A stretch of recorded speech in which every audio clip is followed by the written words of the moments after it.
Você acorda com uma notícia que parece saída de um filme de ficção científica.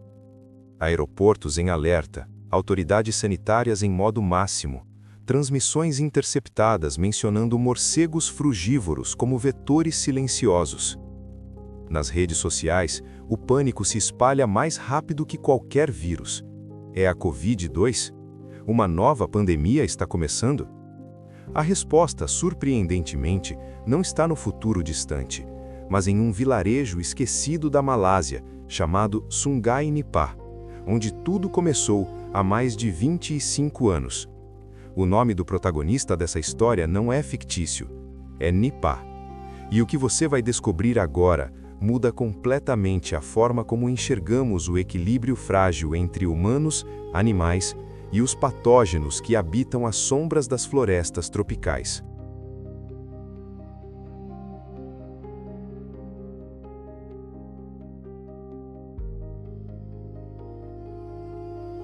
Imagine uma doença cuja taxa de mortalidade varia entre 40% e 75%. Para comparação, a Covid-19, que paralisou o mundo, teve uma letalidade global estimada entre 0,5% e 2%. O Nipah não é apenas mais letal, ele é implacável.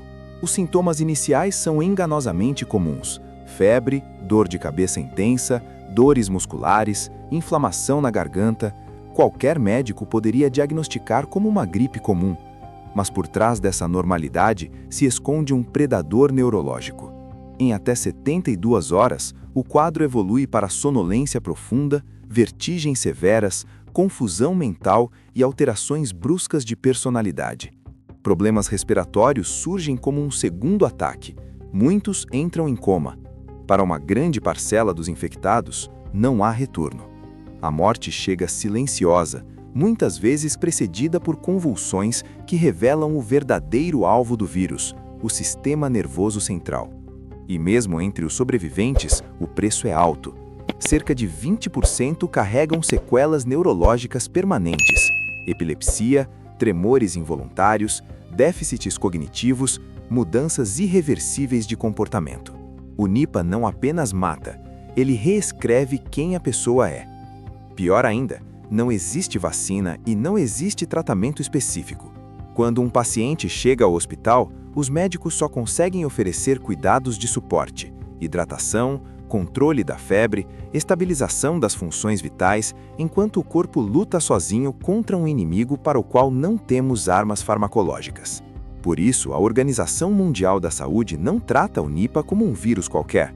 Ele está na lista de patógenos prioritários para pesquisa e desenvolvimento emergencial, ao lado do Ebola e de variantes perigosas de coronavírus. Essa lista funciona como um alerta global. São agentes com potencial real de causar surtos devastadores.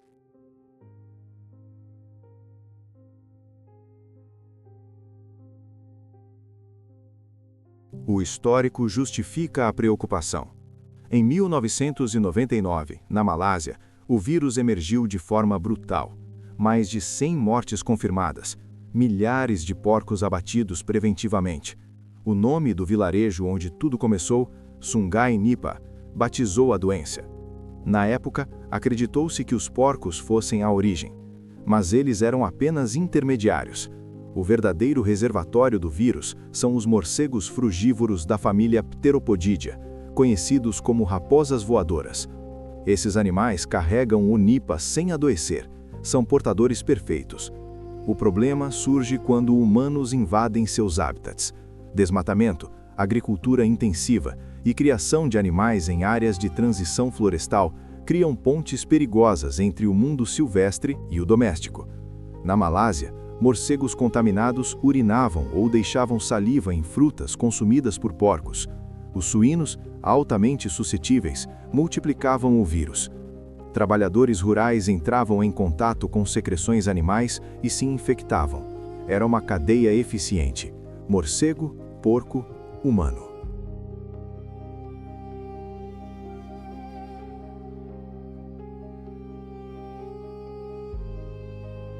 Mas o Nipah não ficou restrito a esse padrão. Em 2001, surtos na Índia e em Bangladesh revelaram algo ainda mais preocupante. transmissão direta entre humanos. Profissionais de saúde e familiares que cuidavam de pacientes doentes foram os mais afetados. Em alguns surtos, até 75% das infecções ocorreram nesse contexto. Entre 2001 e 2008, Bangladesh registrou mais de 100 mortes, com transmissão comunitária em vilarejos inteiros. O padrão se repetiu em 2013 e 2018 na Índia, especialmente no estado do Kerala, sempre com surtos contidos rapidamente, sempre com letalidade elevada. E então chegamos a janeiro de 2026. 2 novos casos surgem no sul da Índia. 2 profissionais de saúde da mesma clínica, sintomas neurológicos avançados, isolamento imediato, quase 200 contatos rastreados e colocados em quarentena. Todos testaram negativo, nenhuma morte confirmada. O governo declarou o surto contido. Mesmo assim, o pânico se espalhou nas redes sociais. Por quê? Porque vivemos traumatizados pela Covid-19, porque aprendemos a temer o próximo patógeno emergente e porque o Nipah representa exatamente o cenário que mais assusta: alta letalidade, ausência de vacina e origem zoonótica.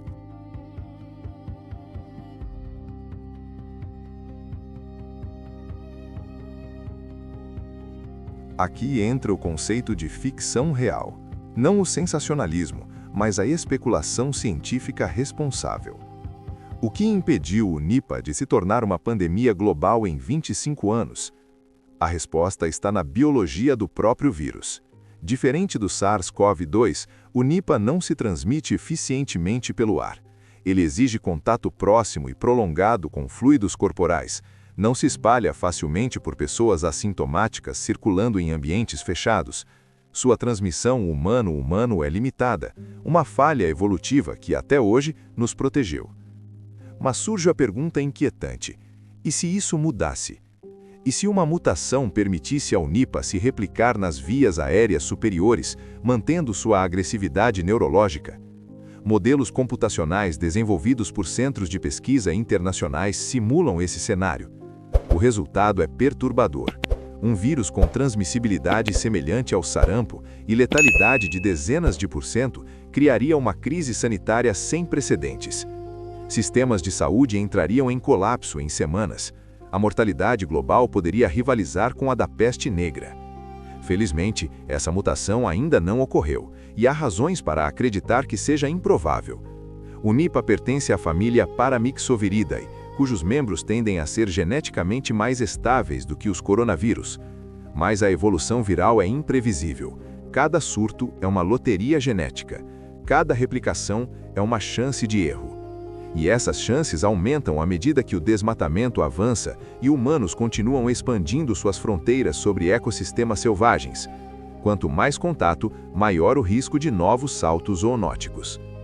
O que realmente nos protege hoje não é sorte, mas vigilância epidemiológica. Após a Covid-19, sistemas de monitoramento foram fortalecidos. Países asiáticos ativaram protocolos de triagem. Laboratórios analisam amostras em tempo real e pesquisadores buscam mutações preocupantes antes que se espalhem. Há também avanços promissores. Testes rápidos de antígeno já permitem diagnóstico em minutos. Pesquisas com anticorpos monoclonais e antivirais experimentais mostram bons resultados em modelos animais. Ainda não há vacina humana, mas o desenvolvimento nunca esteve tão ativo. Para o Brasil, o risco direto é mínimo. Nenhum caso foi registrado nas Américas e nossos morcegos não são reservatórios conhecidos do vírus. Mas a lição vai além do Nipah. Patógenos não respeitam fronteiras. Um único passageiro infectado pode cruzar continentes antes que sistemas detectem a ameaça. A história humana mostra que pandemias não são exceção, são recorrentes. A peste negra, a gripe espanhola, o HIV/AIDS, a Covid-19, todas surgiram em contextos de desequilíbrio social, ambiental ou tecnológico. Vivemos hoje em um planeta superconectado e ecologicamente fragilizado, com condições ideais para novas emergências. Mas há esperança. A ciência nunca esteve tão preparada. Vigilância, diagnóstico rápido, cooperação internacional e comunicação responsável salvam vidas. A ficção real não existe para prever o apocalipse, mas para entender riscos e agir antes que seja demais. O Nipah de 2026 não é o início de uma pandemia, é um lembrete, um alerta silencioso de que a próxima crise não virá do nada. Ela estará se formando nas florestas, nos mercados, nas decisões políticas e econômicas que tomamos hoje. Enquanto morcegos continuam voando sobre pomares asiáticos e cientistas analisam sequências genéticas em laboratórios, a pergunta permanece: quando o próximo alerta soar, estaremos preparados?